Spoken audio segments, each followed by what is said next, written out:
श्रीराम समर्थ. श्री ब्रह्मचैतन्य गोंदवलेकर महाराज प्रवचन सेवा 13 मार्च.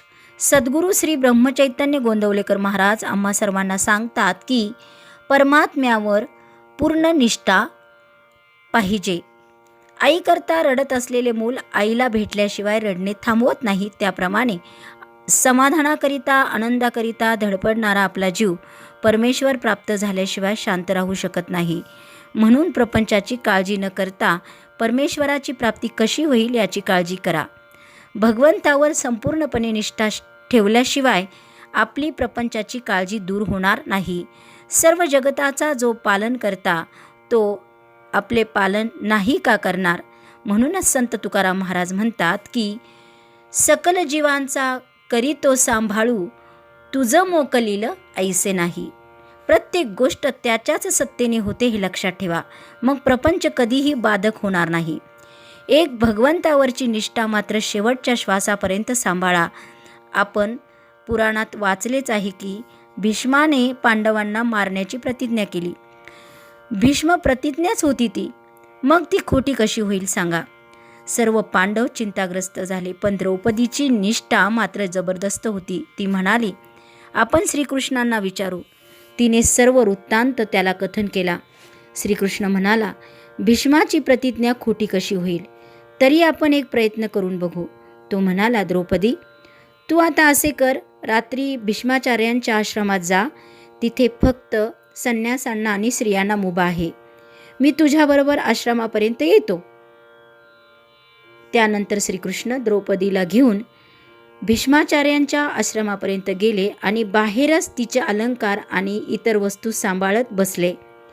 श्रीकृष्णांनी तिला आज जाताना सांगितले की भीष्माचार्य आता झोपत आहे.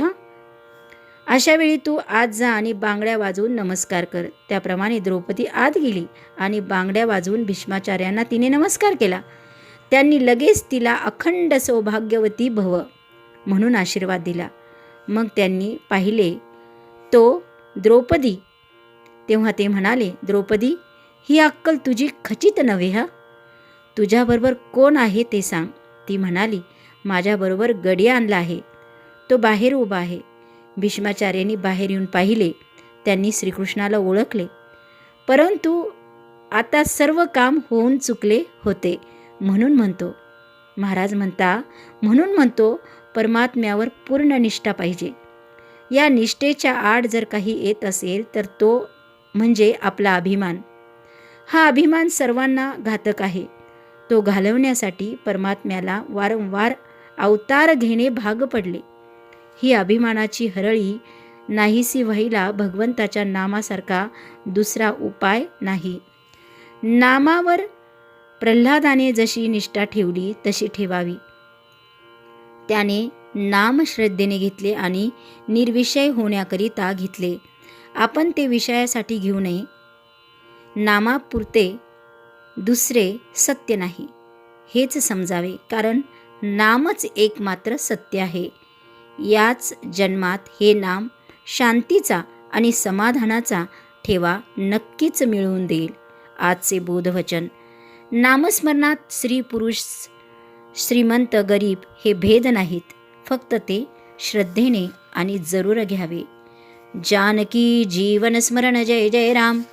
श्रीराम जय राम जय जय राम.